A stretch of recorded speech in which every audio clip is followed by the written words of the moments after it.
Hello and welcome, my name is Sahil Valmiki. हम अभी JNU में हैं और हमारे साथ हैं राहुल सोनपिंपले। राहुल, ये इंटरव्यू जो है ये इंटरव्यू नहीं होगा, एक लंबा कॉन्वर्सेशन होगा। बिल्कुल। आप सभी जानते हैं और काफ़ी लोग हमसे कमेंट में भी, मैसेज में भी बोल रहे थे कि आप इंटरव्यू करिए राहुल का। तो राहुल आज हमें मिल चुके हैं, तो राहुल से बात करेंगे, एक लंबी बातचीत होगी। राहुल, जय भीम। और थैंक यू सो मच इस इंटरव्यू के लिए। बहुत बहुत धन्यवाद आपका। राहुल, आपको बहुत सारे लोग सुनते हैं, आपको एडमायर करते हैं। वो लोग जानना चाहते हैं कि राहुल कहाँ से है, महाराष्ट्र से है। एक मोटा मोटी नॉलेज है लोगों को महाराष्ट्र से, लेकिन राहुल बचपन में कहाँ बचपन बीता, वो जो पॉलिटिकल या मूवमेंट की समझ है वो कहाँ से आई, तो कहाँ से आप हैं और वहाँ से जेएनयू तक कैसे आया? तो मैं एक्चुअली मेरा जो जन्म हुआ है नागपुर में हुआ है। मेरी पूरी फैमिली नागपुर में ही है। मेरे फादर जो थे वो नागपुर का जो नेबरिंग डिस्ट्रिक्ट है, भंडारा डिस्ट्रिक्ट, वहाँ से थे। और गांव में ज़मीन ना होने के कारण और गरीबी होने के कारण वो माइग्रेट हुए नागपुर सिटी में। और जैसे हमें पता है कि जो लैंडलेस लेबर होते हैं, जब वो सिटी में माइग्रेट होते हैं तो एक तो रहने की जगह नहीं होती है, तो जो शहर के बाहर जो जगह होती है जहाँ पे झुग्गियों में लोग रहते हैं, तो उन्होंने भी अपना घर एक झुग्गी में बनाया। और मेरे जो माता पिता है, मेरे पिता एक रिक्शा पुलर थे, जो साइकिल रिक्शा होता है वो चला देते। और मेरी जो मदर है, she was construction worker, construction पे यानी ये सब काम करती थी। तो क्योंकि नागपुर में जो शेड्यूल कास्ट की संख्या है और ख़ास करके जो बुद्धिस्ट पॉपुलेशन है वो काफ़ी अच्छी खासी पॉपुलेशन है। और एक इतिहास भी रहा हुआ है नागपुर में अम्बेडकराइट मूवमेंट का। और बाबा साहब के पहले भी जो एंटी कास्ट और जो दलित मूवमेंट है वो नागपुर में काफ़ी स्ट्रॉन्ग हमेशा से रही हुई है। तो उसी वजह से नागपुर में जो एक खास करके जो झोपड़पट्टी है जहाँ पे दलितों की संख्या सबसे ज़्यादा है, अभी भी है, तो वहाँ पे अम्बेडकरिज्म मूवमेंट ये सब आपको रोज़मर्रा की ज़िंदगी में दिखता है। तो जब मैं भी यानी बचपन से लेके अपने कॉलेज दिन तक मेरी स्कूली पढ़ाई नागपुर में हुई, मेरा ग्रेजुएशन नागपुर में हुआ, ये सब दौर में, ये सब वक्त में, पढ़ाई के वक्त में, तो मूवमेंट, अम्बेडकराइट मूवमेंट और रोज़मर्रा की ज़िंदगी जो है वो अलग अलग कभी नहीं होती थी। तो एवरीडे लाइफ जो है उसमें एक तरह का अम्बेडकर या फिर अम्बेडकरिज्म आपको नज़र आता है बार बार। तो जैसे मुझे याद है कि स्कूल में एक दिन शूज़ कंपलसरी कर दिए थे कि सबको ज़रूरी है कि स्कूल अगर आना है तो शूज़ पहन के आना पड़ेगा, ब्लैक शूज़, वाइट सॉक्स, ये सब ऐसे, और बेल्ट लगा के आना पड़ेगा। तो मैं जिद करने लगा मेरी मदर को कि मुझे तो ये चाहिए, क्योंकि नहीं तो फिर स्कूल में नहीं आने देंगे। तो मेरी मदर ने कहा कि ये तो पैसे ही नहीं है तो कैसे होगा। तो वो मुझे तो फिर वो बोली कि तुम बोलो, हम थोड़ा टाइम के बाद में शूज़ खरीदेंगे, तब तक स्कूल में आने दिया जाए। तो जब मैं बचपन में रोता था कि नहीं, सबकी मम्मी या पेरेंट्स लोग लेके दे रहे हैं, मुझे क्यों नहीं मिल रहा है, तो कैसे मेरी मदर वहाँ पे, हालांकि उसने बाबा साहब की किताबें नहीं पढ़ी होगी, लेकिन जो स्टोरीज़ है, जो छोटी छोटी कहानियाँ हैं कि आप तक पहुँच जाती है, वो चाहे आपके लोकल लीडर्स के थ्रू हो, आपके लोकल कार्यकर्ता के थ्रू हो, एक्टिविस्ट के थ्रू हो, ये कहानियाँ हर घर में आपको मिलेगी। तो मेरी मदर कहती थी कि देखो बाबा साहब तो इतने गरीबी में पड़े, उन्होंने देखो कितने दूर तक गए। अब उसको नहीं पता कि बाबा साहब के पास शूज़ हुआ करते थे कि नहीं हुआ करते थे। She doesn't know whether it's a fact और नो, क्योंकि बाबा साहब के जो पिता थे वो तो मिलिट्री में थे, सूबेदार थे और फिर स्कूल टीचर भी थे। तो ये उनको नहीं पता है कि उनके पास शूज़ हुआ करते थे कि नहीं हुआ करते थे। लेकिन ये जो कहानियाँ हैं, एक वन फॉर्म और other, the stories are prevalent.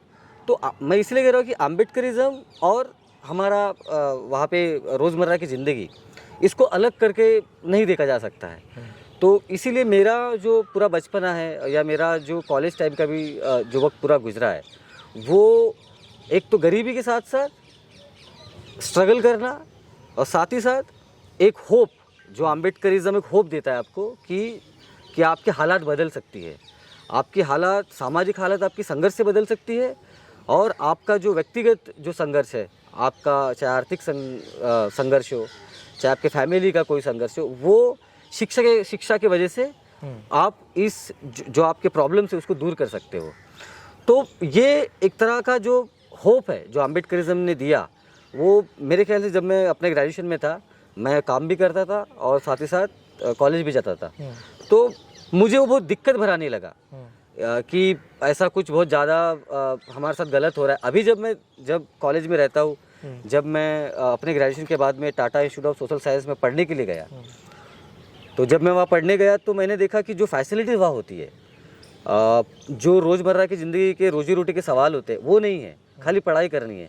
ये मुझे पहली बार महसूस हुआ कि आप बिना काम किए, बिना सुबह ये सोचे हुए कि आज कितना मतलब कि आज घर में क्या है नहीं है, या कि आज काम को जाना है, ये कोई सवाल नहीं होते थे। सवाल बस इतना था कि आपको रोज़ सुबह उठना है, आपको कॉलेज लेक्चर अटेंड करने हैं, अच्छी पढ़ाई करनी है। ये तो इतना स्मूथ इसके पहले कभी लाइफ नहीं था। तो कहने का मतलब ये है कि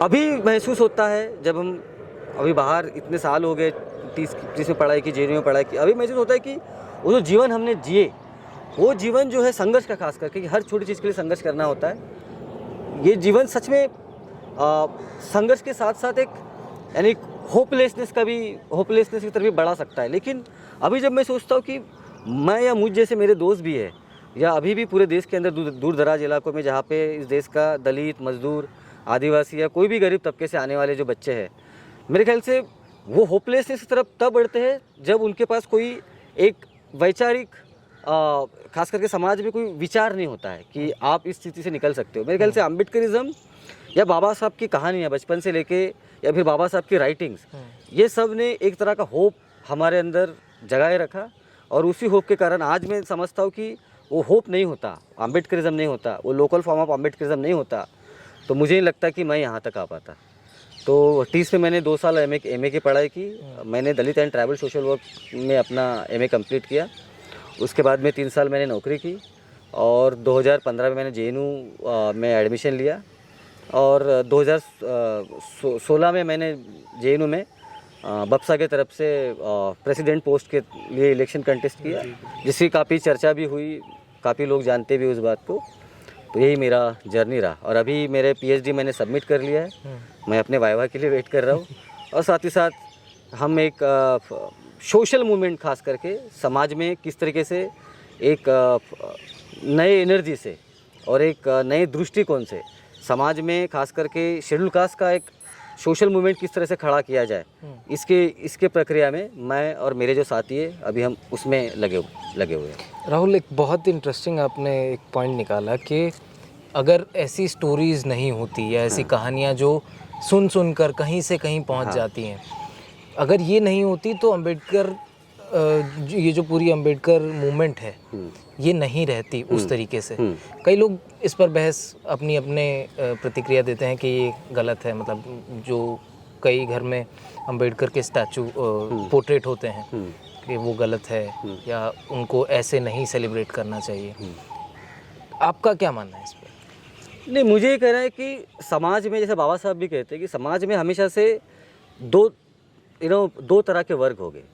एक वो वर्ग होगा समाज के अंदर जो पढ़ाई किया है, जिसके लिए आइडियाज़ बहुत मैटर करती है कि अगर बाबा साहब का स्टैचू नहीं है, बाबा साहब की किताब है, तो वो किताब उनके लिए बहुत मैटर करती है मोर देन स्टैचू। बट समाज में ऐसे लोगों की संख्या हमेशा कम होगी, खास करके दबे कुचले समाज में ऐसे लोगों की संख्या हमेशा कम होगी। लेकिन समाज का जो बड़ा हिस्सा है, जैसे अगर मैं अपनी बात करूँ, अपने पिता की बात करूँ, मेरे नेबर की बात करूँ, मेरे पूरे बस्ती की बात करूँ, जो मजदूरों की बस्ती है, तो और पढ़ाई लिखाई उन्होंने नहीं की है, तो मेरे ख्याल से उनके लिए वो स्टैचू बहुत महत्व रखता है। जहाँ पे आपको एक, जैसे हिंदुज़म में, ब्राह्मणिक रिलीजन में, जहाँ पे आप एक गॉड के स्टैचू को टच नहीं कर सकते हो, जहाँ पे आप एक टेम्पल में नहीं जा सकते हो, उस सोसाइटी में शेड्यूल कास्ट के लिए अपना एक बुद्ध विहार होना, अपना एक स्पेस होना, अपने आइकॉन्स का स्टैचू होना, अपने अपने आइकॉन का, अपने लीडर्स का घर में उनका तस्वीर होना, ये बहुत महत्वपूर्ण है। क्योंकि मानवीय जीवन जो है वो केवल और केवल जो है आपके रैशनलिटी से नहीं चलता है। मानवीय जीवन में बहुत सारे इमोशंस भी इन्वॉल्व होते हैं। तो दबे कुचले समाज को तो इमोशनल लेवल पे भी ये कहा गया है कि आप एक पर्टिकुलर इमोशन नहीं रख सकते। वो पर्टिकुलर इमोशन क्या है? वो पर्टिकुलर इमोशन ये है कि आप you are worthful to worship the god. कि हर व्यक्ति के अंदर ये होता है कि पूरे दुनिया में अगर सोशोलॉजिकली देखा जाए तो पूरे दुनिया में रिलीजन का अपना एक रोल रहा हुआ है। और इसलिए बाबा साहब मार्क्स से थोड़ा सा अलग होकर बात करते हैं कि वो कहते हैं कि जैसे मार्क्स कहते हैं कि religion is opium of masses, Baba Saheb कहते हैं कि no, religion is very essential to create a character in the society. शील की बात करते बाबा साहब, लेकिन वो हिंदू धर्म को रिलीजन नहीं मानते। वो कहते हैं हिंदू रिलीजन में ऐसी कोई बात नहीं है जिसको धर्म कहा जाए। ठीक है, तो वो कहते हैं कि Hinduism is not religion and it can not become a religion. और इसीलिए वो कहते हैं कि धर्म खास करके बुद्धिज्म के फॉर्म में वो बहुत ज़रूरी है। इसलिए बुद्धा का स्टैचू होना, अम्बेडकर का स्टैचू होना, खास करके उस समाज में जहाँ पे आपको आपके आइडल का स्टैचू रखने के लिए भी संघर्ष किया जाए। जैसे यदि आप 15 अप्रैल का पेपर पढ़ते हैं 14 अप्रैल के बाद में, तो आप बहुत सारे न्यूज़ आपको अभी भी मिलेगी जहाँ पे दलितों को 14 अप्रैल मनाने के लिए गांव के जो ज़मींदार है या जो गांव के ऊंची जाति के लोग हैं उन्होंने उनको रैली नहीं निकालने दी, या 14 अप्रैल मनाने के लिए गांव से उनका बाइकआउट किया गया, बहिष्कार किया गया, उनको गांव से निकाला गया, है ना। बाबा साहब की टी शर्ट पहन के कोई स्टूडेंट या स्कूल में गया अपने जहाँ पे अपर का ज़्यादा पढ़ते तो उसको रस्टिकेट कर दिया गया। बाबा साहब का गाना चलाया कहीं पे तो उसको मार दिया गया।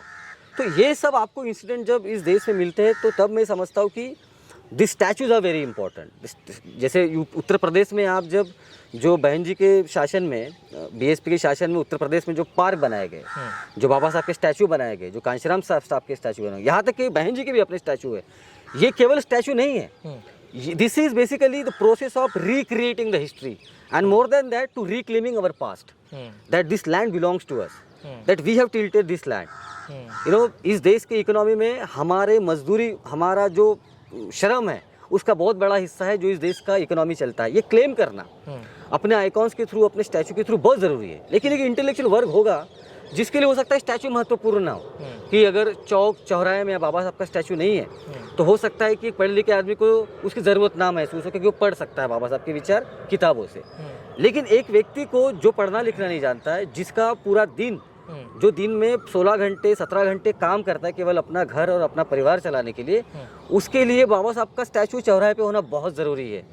यू नो, उसके लिए बहन जी का स्टैचू भी अगर वो पिछले आगे 50 साल बाद जब बहन जी का स्टैचू लखनऊ में देखा जाएगा, जब कांशीराम साहब का स्टैचू देखा जाएगा, जब बुद्धा का स्टैचू देखा जाएगा, जब कबीर का स्टैचू देखा जाएगा, जब रविदास का स्टैचू देखा जाएगा, ये स्टैचूज ये केवल स्टैचू नहीं है, they are not simply the stone, they talk to us. ये हमारे साथ बात करते हैं, वो उस समाज से बात करते हैं जिस समाज को अपनी बात रखने के लिए भी मना किया गया है। So this is, as I said, this is recreating of the history and reclaiming the history. बिल्कुल। राहुल, अभी हम जेएनयू में बैठे हैं, मैं एक आपका इंटरव्यू देख रहा था, उसमें आप कहते हैं कि जेएनयू एक गांव की तरह है, बिल्कुल वैसे फंक्शन करता है। हाँ, वहाँ पर अलग अलग जातियाँ हैं, सबका अपना अपना काम है, तो ये आप क्यों कहते हैं? मैं वो इसीलिए कहता हूँ कि मैंने एक एनालॉजी दी थी कि जेएनयू इज गांधीज विलेज। जब मैं गांधी का विलेज ये कहता हूँ तो वो जब गांधी समाज को दोबारा बनाने की बात करते हैं, नई सोसाइटी की बात करते हैं, तो वो पीछे जाते हैं और पीछे जाके वो कहते हैं कि हमारा देश गांव में बसता है। लेकिन वो जाति को ये कहते हैं कि अगर अनटचेबिलिटी हट जाए तो फिर जाति सब सही है। ठीक है, तो बाबा साहब कहते हैं कि नहीं, ये गलत है, क्योंकि जाति केवल अनटचेबिलिटी नहीं है। अनटचेबिलिटी, छुआछूत जाति का एक छोटा उसका वाला एक कॉन्सिक्वेंसेस है। लेकिन जाति की अपनी इकोनॉमी है, जाति की एक अपनी साइकोलॉजी है, जाति का अपना एक सोशोलॉजिकल एक हायरार्की का स्ट्रक्चर है। बाबा साहब कहते हैं कि अगर आपको नया कुछ निर्माण करना है तो आपको जाति को एनिहिलेट करना पड़ेगा, ख़त्म करना पड़ेगा और मॉडर्निटी की तरफ बढ़ना पड़ेगा, रैशनलाइजेशन की तरफ बढ़ना पड़ेगा, साइंटिफिक टेम्पर की तरफ बढ़ना पड़ेगा। गांधी ट्रेडिशन की तरफ जाते हैं। और ये ट्रेडिशन क्या है इंडिया का अगर कोई बोलता है कि what is the Indian tradition, the Indian tradition is a caste tradition. अगर राइट जो बुद्धा के बाद का, बुद्धा जब तक बुद्धिज्म के वक्त तक इस ग्लोरियस बुद्धिस्ट टाइम, बाबा साहब ये बात कहते हैं कि बुद्धिज्म को ख़त्म करने के बाद, बुद्धिज्म को ब्राह्मणिज्म और ब्राह्मणों के द्वारा खास करके ख़त्म करने के बाद एक नया ट्रेडिशन स्टार्ट होता है, वो जाति का ट्रेडिशन। तो गांधी उस जाति के ट्रेडिशन को ग्लोरीफाई करते हैं। और जेएनयू में यदि आप आएंगे तो आपको दिखेगा कि क्यों मैं इसको बोलता हूँ कि दिस इज़ गांधीज विलेज। आप जब क्लासरूम में जाते हो या किसी सेंटर में जाते हो तो आपको दिखेगा कि जो टीचर्स है उनकी वो है ज़्यादातर टीचर है अपर कास्ट समाज से, ब्राह्मण है, क्षत्रिय है, बाकी अपर कास्ट आपको मिलेंगे। आप स्टूडेंट की संख्या देखोगे तो उसमें सबसे ज़्यादा आपको अपर कास्ट स्टूडेंट की संख्या ज़्यादा दिखेगी। आप जब सड़क पे आते हैं, रिजर्वेशन को सही से लागू नहीं किया गया बहुत लंबे समय। अभी क्या स्थिति है मुझे नहीं पता, जब तक हम थे यहाँ पे, जब हम एक्टिविज्म करते थे तो हमने देखा कि वाइवा में डिस्क्रिमिनेशन होता है। दलित, आदिवासी, ओबीसी बच्चों को वाइवा में 0 से 3 तक मार्क्स देके जानबूझ के उनको बाहर रखा जाता था, ताकि जो शेड्यूल कास्ट बच्चे अच्छा करते हैं रिटर्न में, अगर उनको वाइवा में अच्छे मार्क्स देते तो वो जनरल कैटेगरी में एडमिशन ले लेते। और जो रिजर्व सीट है वो उन बच्चों को मिलती है जो जनरल कैटेगरी में क्वालिफाई नहीं कर पा रहे। तो ये है कि उससे संख्या बढ़ेगी। ये संख्या ना बढ़े, schedule caste, ST, SC, OBC student की संख्या ना बढ़े, उसके लिए उन्होंने एक फार्मूला ईजाद किया है। वो फार्मूला ये है कि वाइवा में कम नंबर दिया जाए, क्योंकि अगर वाइवा में आप कम नंबर दोगे तो वो केवल और केवल आरक्षित सीट पर ही उनका ज़्यादातर एडमिशन होगा। ऐसे बहुत कम बच्चे जिनका जनरल कैटेगरी में जेएनयू में एडमिशन होता है। तो टीचर की संख्या में आपको सबसे ज़्यादा अपर कास्ट दिखेगा। ये जो दुकानें हैं, खास करके आप अगर केसी मार्केट में जाओगे तो वहाँ पे जो दुकानें हैं, वो दुकानें जो ओन करते ज़्यादातर तो अपर कास्ट है। जो वहाँ पे नाई की दुकान है वो नाई है, उसके बाद में आपको धोबी मिलेगा, जो आपको गांव में धोबी मिलता है। आपका मल साफ करने के लिए लोग जो वाल्मीकि समाज से लोग हैं वो आते हैं। तो कास्ट जैसे बाहर है, कास्ट यहाँ पर भी है। तो मैं ये कहता हूँ कि ये अगर स्थिति ये है कि टीचर्स की संख्या में अब ओबीसी, एससी, एसटी की संख्या कम है, उनकी संख्या अगर सबसे ज़्यादा जो क्लीनिंग का काम करते हैं उसमें है, उनकी वो धोबी है, वो आपका कॉबलर है, चमार है यहाँ पे बैठा हुआ, तो वहाँ पे उनकी संख्या आपको जैसी कि वैसी दिखती है। वो जैसे गांव में है वैसे यहाँ पे है। तो इसलिए मैं कहता हूँ कि जेएनयू, इसलिए मैं कहता हूँ कि this is a typical Gandhi's village. और क्योंकि गांधी के विलेज में वो कहते कि अगर आप अंटरशिल भी हटा देंगे तो फिर कन्फ्लिक्ट नहीं रहेगा। तो यहाँ पर भी ऐसा ही है। यहाँ पर वो कन्फ्लिक्ट कोई देखना नहीं चाहता है कि भाई जो केसी मार्केट है जेएनयू के अंदर, वो जो इलेक्ट्रॉनिक की दुकान है वो किसकी है, जो वहाँ पे चाय की दुकान है वो किसकी है, जो वहाँ पे सब्जी की दुकान है वो किसकी, ये सवाल कोई पूछना नहीं चाहता। जो वहाँ पे बगल में जो कॉबलर है, जो चमार है, वो चमार का काम क्यों कर रहा है ना, एक सफाई का काम कर, एक सफाई का काम जो ट्रेडिशनल जो कर रहा है वही क्यों कर रहा है, ये सवाल कोई, क्योंकि ये फिर कन्फ्लिक्ट प्रोड्यूस करेगा। और जेएनयू ने कभी इस इशू को टच नहीं किया कि चलो कि हम अगर टीचर की संख्या कम है, schedule caste, ST, SC, OBC teacher की संख्या कम है, तो उनको रिक्रूटमेंट किया जाए, ना केवल रिजर्वेशन कैटेगरी के थ्रू, लेकिन जनरल कैटेगरी के थ्रू भी उनको उनकी फैकल्टी पोजीशन फिलअप किया जाए। शेड्यूल कास्ट स्टूडेंट की संख्या और बढ़ाई जाए। और कैसे बढ़ाई जाए, इसके लिए जेएनयू ने कोई एक्स्ट्रा एफर्ट नहीं लिए। वो कहते हैं कि हमने वो जो है रीजनल जो बैकवर्ड रीजन से आते हैं उनको हम एक्स्ट्रा पॉइंट देते हो कहते हैं। लेकिन आप देखिए उस एक्स्ट्रा पॉइंट में भी सबसे ज़्यादा फायदा अगर देखा जाए तो अपर कास्ट को ही हुआ है। जो जेंडर डिप्रीवेशन का पॉइंट है उसमें, क्योंकि जो एससी, एसटी, ओबीसी समाज की महिला है, अगर आप सेम नंबर दोनों को दोगे, एक लड़की जो एलएसआर से पढ़ी है और एक लड़की जो गढ़चिरौली से पढ़ी है, तो जब आप दोनों को सेम नंबर देने की बात करते हैं तो ये सेम नहीं है, ये इनइक्वलिटी है। आपको आदिवासी समाज से आने वाली जो लड़की है गढ़चिरौली से, उसको जेंडर डिप्रीवेशन में ज़्यादा नंबर देने पड़ेंगे, और जो एलएसआर से लड़की पढ़ के आई है उसको कम देने पड़ेंगे। जो एलएसआर से एक अपर कास्ट लड़की पढ़ के आई है उसको कम देने पड़ेंगे। लेकिन अगर आप ऐसा बात करोगे तो फिर एक कंटेस्टेशन क्रिएट हो जाएगा। तो इसलिए मैं कहता हूँ कि सब कुछ अच्छा दिखना, यानी जैसे गांधी को लगता था कि अनटचेबिलिटी हट जाएगी तो फिर गांव एकदम साफ है, सही है, यही जेएनयू में हमेशा से होता रहा है। और इसलिए मैं जेएनयू को वो गांधी का विलेज कहता हूँ। अभी आपका जब आप एक्टिविज़म करते थे यहाँ पे, बापसा काफ़ी मजबूत स्थिति में थी, अभी आपको क्या लगता है कि तब से अब में कोई चेंज आया है? क्या चेंज आया है, पॉजिटिव नेगेटिव किस तरीके से? मेरे ख्याल से बप्सा के कारण तो काफ़ी चेंजेस आया हुआ है। सबसे पहली बात तो इस कैंपस में 14 अप्रैल के अलावा कभी बाबा साहब का नाम उतने प्रखर तरीके से नहीं लिया जाता था। जय भीम एक तरीके का स्टिग्मा माना जाता था। जब मैं आया तो मैंने देखा लाल सलाम या फिर जो ABVP के नारे हैं वो कैंपस का कई हद तक नॉर्मेटिव बन गया था। Jai Bhim was not part of normative discourse of the normative culture of the campus. BAPSA आने के बाद में आज हर संगठन जय भीम कहता है, अगर वो अपने नारे के साथ में जय भीम भी ऐड करता है। जय भीम लाल सलाम। हाँ, कभी हम लोग एक्टिविज्म करते थे, बहुत स्टूडेंट पूछते थे बाबा साहब के बारे में सुने, बिरसा मुंडा कौन है? बिरसा मुंडा ये आप कर्पूरी ठाकुर कौन है? बोल ये नाम हमने कभी सुना नहीं। रविदास कौन है? ये हमने सुना नहीं ज़्यादा।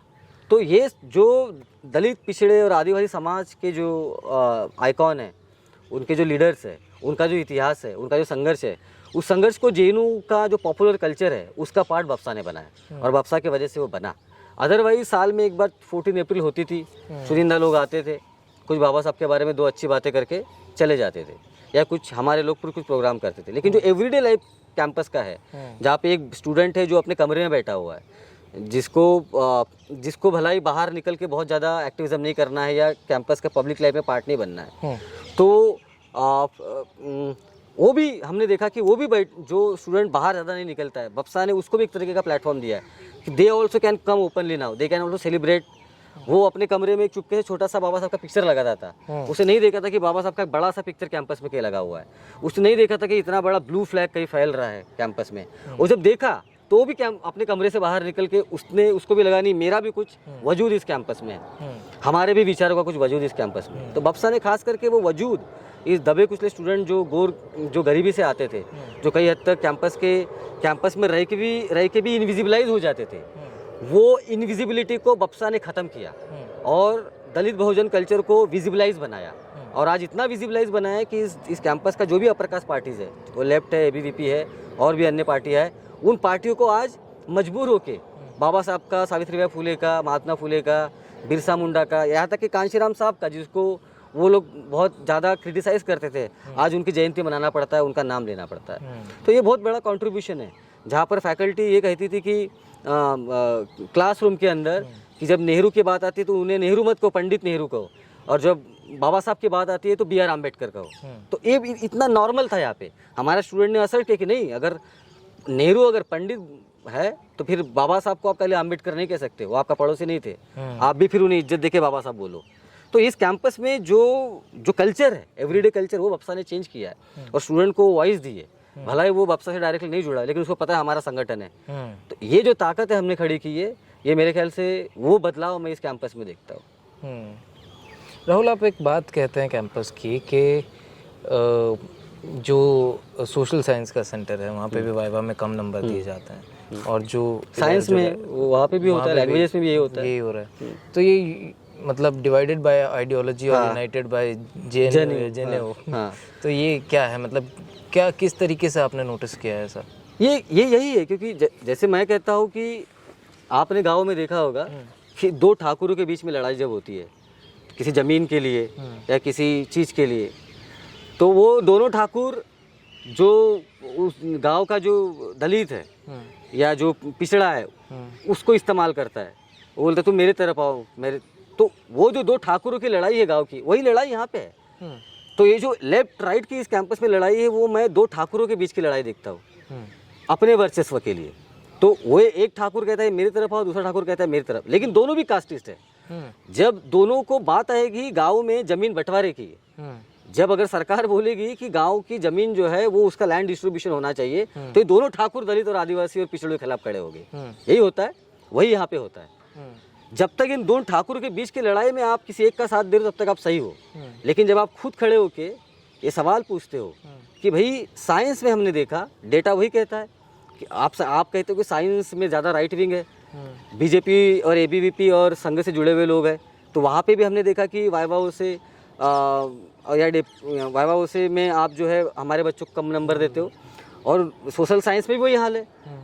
सवाल वही कि ये दोनों की जो बीच की लड़ाई है वर्चस्व की लड़ाई है, हमारी लड़ाई वर्चस्व की नहीं है, हमारी लड़ाई समानता की लड़ाई है।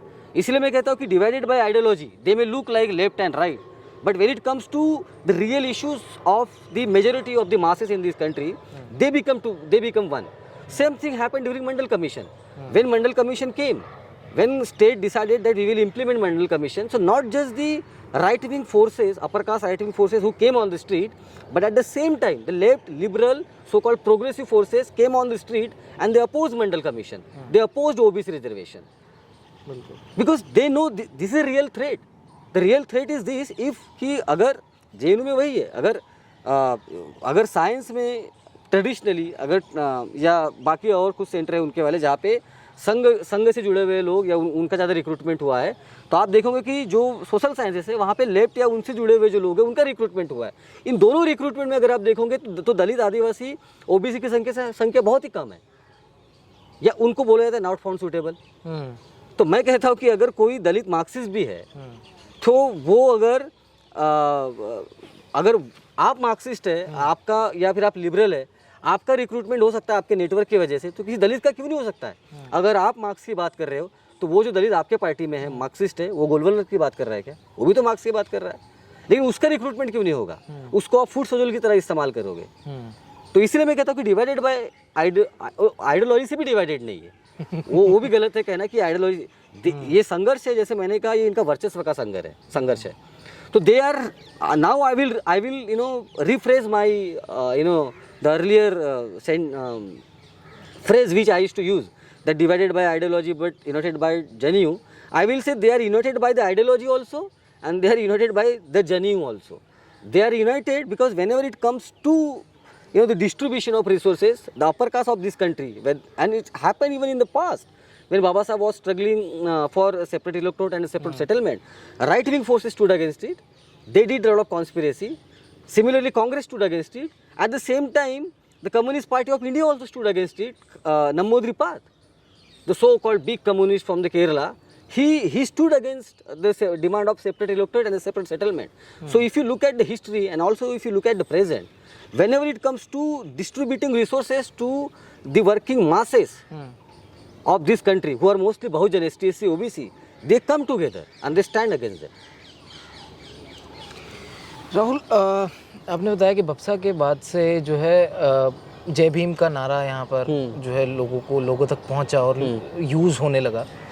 उस लंबे टाइम से लेफ्ट जो इतना लिबरल वो है और बोलते हैं कि हम लोग खड़े हैं, हालांकि वो लंबे टाइम तक कास्ट को एक्नॉलेज नहीं किया गया। तो अब जो जय भीम लाल सलाम है, वो लंबे टाइम तक जय भीम क्यों नहीं उनको समझ में आया? क्योंकि मैं ये कहता हूँ, जैसे आपने कहा कि कास्ट को रिकग्नाइज नहीं किया, मेरी अंडरस्टैंडिंग थोड़ी अलग है। मैं ये कहता हूँ कि अपर कास्ट को ज़्यादा रिकग्नाइज करता है दैन द लोअर कास्ट। उसका कारण मैं ये कहूँगा कि क्योंकि अपर कास्ट का जो एवरीडे सर्वाइवल है, चाहे उसका वो सोशल स्टेटस का हो, चाहे उसका इकोनॉमी का सवाल हो, वो हमेशा से अपने आप को सुरक्षित जाति से करता है।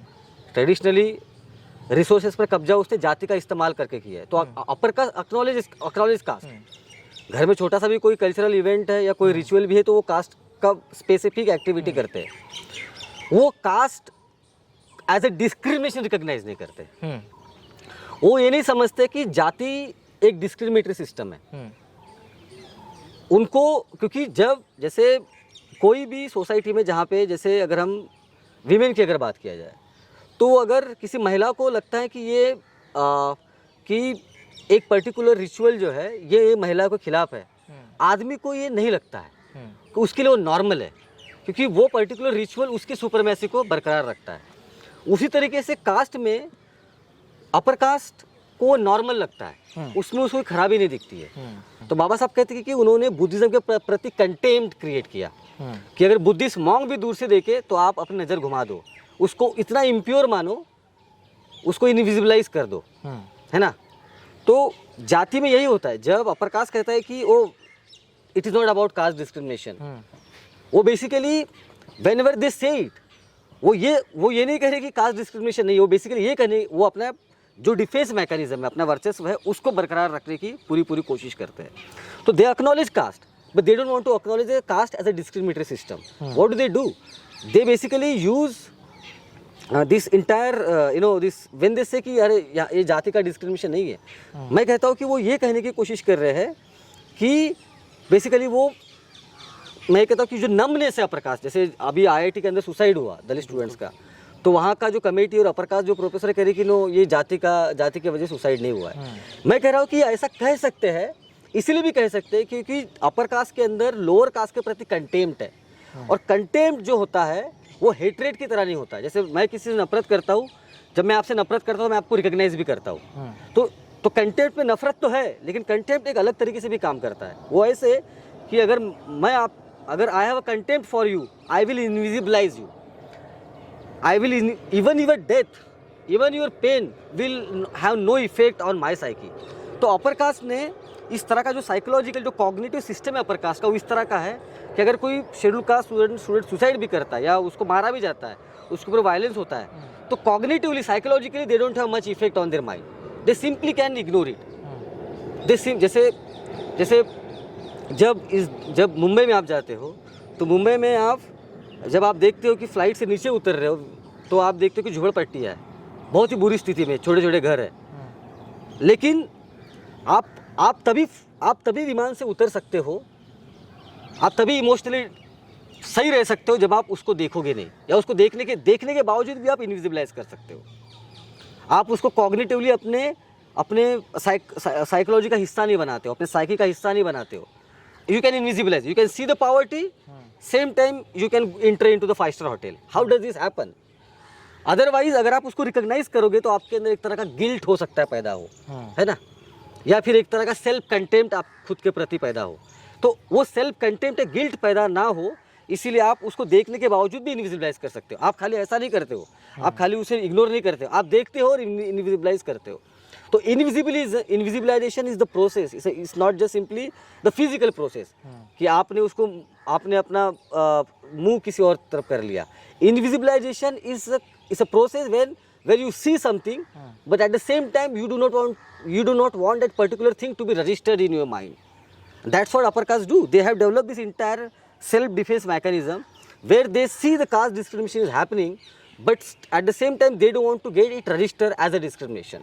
And that's why, और इसीलिए वो discrimination कर भी सकते हैं बार बार। आप किसी को बहुत बुरी तरीके से ह्यूमिलेट बार बार कर सकते हो, क्योंकि उसका परिणाम आपके ऊपर जो है कुछ हो नहीं रहा है। और कैसे नहीं हो रहा है? क्योंकि आपने एक डिफेंस मैकेनिज्म तैयार किया हुआ है। तो मेरे ख्याल से अपर कास्ट का वही है कि they have developed a strong psychological defence mechanism for their own supremacy, for their own hegemony, और वही होता है। तो यहाँ पे भी मेरे ख्याल से मैंने देखा है कि जब हमने एंटी कास्ट डिस्कोर्स को लाया, तो अपर कास्ट ने उसको रिकॉग्नाइज करने के लिए पहले मना किया। They did not want to recognize it. मैं उसी पर बात कर रहा हूँ कि कैसा रिएक्शन था आपकी जब? नहीं, that's what I'm saying. They did not want to recognize it. कि ऐसा भी कुछ होता है। तो मतलब क्या था कि नहीं ऐसा तो होता ही नहीं। They would not talk about it. वो उसके बारे में बात नहीं करेंगे। तो पहले वो होता है कि पहले आप इग्नोर करोगे। अपर कास्ट का एक बिहेवियर है, उनके लीडर्स का, उनके पॉलिटिकल पार्टीज का, उनके स्टूडेंट ऑर्गेनाइजेशन का बिहेवियर है, और इन जनरल एवरीडे लाइफ में उनका एक बिहेवियर है। पहले वो रिकॉग्नाइज नहीं करेगा, फिर वो रिकॉग्नाइज करके आपको अप्रोप्रिएट करने की कोशिश करेगा, और जब अप्रोप्रिएट करने में फेल होगा वो आपको स्टिग्मेटाइज करेगा। तो stigma is the last stage जहाँ पे वो आपको फिर डिस्ट्रॉय करना चाहेगा। तो इस कैंपस में यही हुआ। जब बप्सा आया तो सबसे पहले कास्ट को उसने रिकॉग्नाइज, सो कॉल्ड, उसको पता है कास्ट है लेकिन वो रिकॉग्नाइज नहीं किया। उसके बाद में उन्होंने हमारे डिस्कोर्स को अप्रोप्रिएट करने की कोशिश की, और हम भी जय भीम कहते हैं, हम भी अम्बेडकर को मानते हैं। और जब उनको लगा कि अरे अप्रोप्रिएशन से काम नहीं जम रहा है, तो फिर उन्होंने स्टिग्मा खड़ा किया हमारे खिलाफ कि अरे ये तो आइडेंटिटी पॉलिटिक्स है, ये तो आइडेंटिटी की बात करते हैं, अरे ये तो दलित बहुजन मेजोरिटी की बात करते हैं तो गलत बात है, तो, है ना। अरे जाति की बात, एबीवीपी ने कहा जाति की बात करते हैं, भारत देश की बात नहीं करते हैं, ये नेशनलिस्ट नहीं है। तो जब आप अप्रोप्रिएट नहीं कर पाते हो तो आप स्टिग्मेटाइज करते हो। तो अपर कास्ट का ये बिहेवियर है, वो 3 स्टेज पे करता है। पहले वो रिकॉग्नाइज नहीं करता है, उसके बाद में वो अप्रोप्रिएट करने की कोशिश करता है, और जब अप्रोप्रिएट करने में फेल होता है तो आपको स्टिग्मेटाइज करता है। Rahul, you say caste is not a Dalit question, it is a Brahmin question, it is a Baniya question. Why do Yeah. you say that? Oh yeah, I precisely say this because बाबा साहब also say same thing. जैसे मैंने इसके पहले भी कहा कि for instant जाति किसको बेनिफिट करती है, मटेरियली, आर्थिक दृष्टिकोण से, सामाजिक दृष्टिकोण से या कल्चरल सांस्कृतिक दृष्टिकोण से जाति किसको मदद करती है? इस देश के अपर कास्ट को मदद करती है. तो जो चीज़, जो सिस्टम हमें मदद करता है वो टिका कैसे रहता है? जब हम उसको प्रोटेक्ट करते हैं, जब हम उसको रिप्रोड्यूस करते हैं, है ना.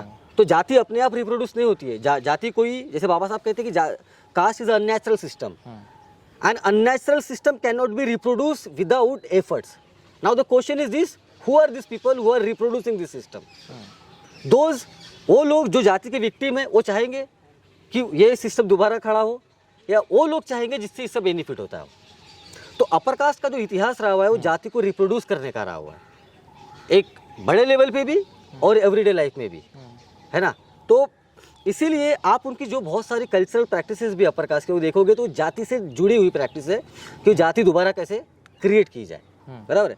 तो और जो लोअर कास्ट का इतिहास रहा है वो जाति के खिलाफ रहा हुआ है, चाहे वो बुद्धा के टाइम का इतिहास हो, चाहे भक्ति मूवमेंट का टाइम का इतिहास हो, चाहे वो कॉलोनियल पीरियड है उसका टाइम का इतिहास हो, या पोस्ट कॉलोनियल पीरियड अंग्रेज जाने के बाद का जो इतिहास हो, वो जाति के खिलाफ खड़ा होने का इतिहास है. तो इसीलिए मैं कहता हूँ कि जब आप जाति को, जो हमारा जो डिस्कोर्स है आजकल, जो पॉपुलर दलित डिस्कोर्स है, जो बहुत ही एंटी अम्बेडकर डिस्कोर्स है, मुझे लगता है कि जब आप जाति को केवल और केवल दलित के पीड़ा और एक्सपीरियंस तक सीमित कर देते हो, दलित की ऑटोबायोग्राफी तक सीमित, तो जाति अभी ये लगने लगा है कि जब भी जाति की बात होती है तो दो तीन मुद्दे पे होती है कि एक तो कास्ट एट्रोसिटी हुई तब, या फिर किसी दलित ऑटोबायोग्राफर ने अपनी ऑटोबायोग्राफी लिखी तब, या फिर दलित कितने गरीब है, कितने भी, आप उससे जाति को नहीं समझ सकते हो. यदि आपको जाति को समझना है तो जाति से बेनिफिट जिनको हुआ है उनके सोशल, साइकोलॉजिकल, कल्चरल सिस्टम को आपको समझना होगा. इस देश के अंदर ऐसे बहुत कम लिटरेचर अवेलेबल है जो इस देश के अपर कास्ट कैसे फंक्शन होता है उसके ऊपर है. तो आपको ये, आप जब अपर कास्ट को समझने की कोशिश करते हो, जब उनके सिस्टम को समझने की कोशिश करते हो, तो आपको ये दिखेगा कि हाउ कास्ट, जाति केवल और केवल एक एक्सपीरियंस नहीं है, जाति साथ ही साथ एक बहुत बड़ा पॉलिटिकल इकोनॉमी का सिस्टम है. और ये आज़ादी के बाद, पहले तो ये गांव में फंक्शन करता था कि कुमार का काम करेगा, चमार का काम करेगा, लोहार का काम करेगा, ब्राह्मण कुछ नहीं करेगा. ब्राह्मण केवल डराएगा और अपनी उपजीविका चलाएगा. तूने ये नहीं किया तो तू नरक में जाएगा, तूने ये नहीं किया तो ये ऐसा होगा. या तो Brahmin has never been the part of productive forces, they never work on the land in that way. तो लेकिन जब हम देखते हैं कि जब भारत में अंग्रेजों के टाइम में मॉडर्न इंस्टीट्यूशंस बन रहे हैं, तो ब्राह्मण और जो अपर कास्ट थे, दे वर द फर्स्ट जो ये सो कॉल्ड मॉडर्न इंस्टीट्यूशन का फायदा उठाने लगे और उसका पार्ट बने. आज जाति केवल गांव से फंक्शन नहीं होती है कि किसी ने बोल दिया कि तू यहाँ का पानी नहीं पी सकता, वहाँ से जाति केवल फंक्शन नहीं होती है. आज जाति फंक्शन ऐसे होती है कि जो आपके मॉडर्न इंस्टीट्यूशंस है, आपका जुडिशरी है, आपका ब्यूरोक्रेसी है, आपका मीडिया है, आपके फिनेंशियल इंस्टीट्यूशंस है, इवन यहाँ तक का आपका जो पॉलिटिकल इंस्टीट्यूशंस है, यहाँ पे अपर कास्ट एक स्ट्रक्चर, इंटरनल स्ट्रक्चर खड़ा करके रखा हुआ है जहाँ से वो जाति को रिप्रोड्यूस करता है, ऐसे कि वो लोअर कास्ट को उसको आने नहीं देता है, ऐसे कि वो जाति के प्रैक्टिस को नॉर्मलाइज कर देता है. जैसे आप बहुत सारे जजमेंट देखोगे और बहुत सारे जजमेंट्स में, कोर्ट के जजमेंट में, कोर्ट के जजेस जो है जो वैदिक लिटरेचर को कोट करते हैं, बराबर है.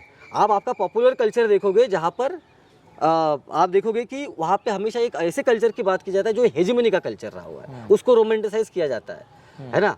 तो आप आज जाति आपके मॉडर्न इंस्टीट्यूशन से फंक्शन हो रही है, लेकिन जब जाति की बात आती है तो ये जो अभी का, खास करके 90s के बाद में जो दलित लिटरेचर जो खास करके अंग्रेजी भाषा में आया, जो लोग लिखने लगे या बोलने लगे, वो खास करके ऐसा डिस्कोर्स है जहाँ पर जाति को केवल एक दलित समस्या बना के रख दिया है.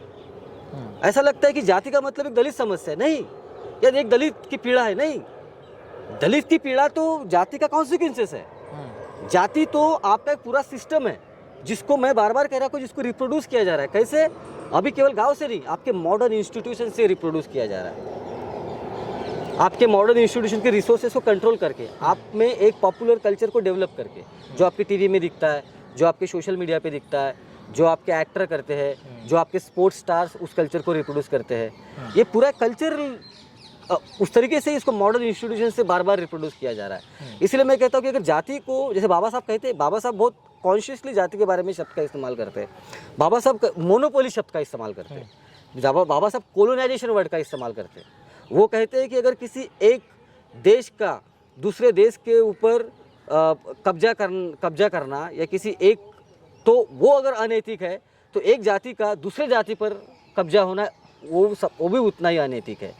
तो बाबा साहब वर्ड यूज करते colonisation, that colonisation of one caste on the another caste, right. तो जब बाबा साहब ये मोनोपोली और कोलोनाइजेशन शब्द का इस्तेमाल कर रहे हैं जाति के लिए, तो आपको ये समझना पड़ेगा कि जाति is basically in most pure form is a political economy of this country. And if you want to end the caste system, you cannot just simply, or even you forget about ending the caste system. But first, even if you want to understand the caste system, you cannot simply understand the caste system through Dalit experiences.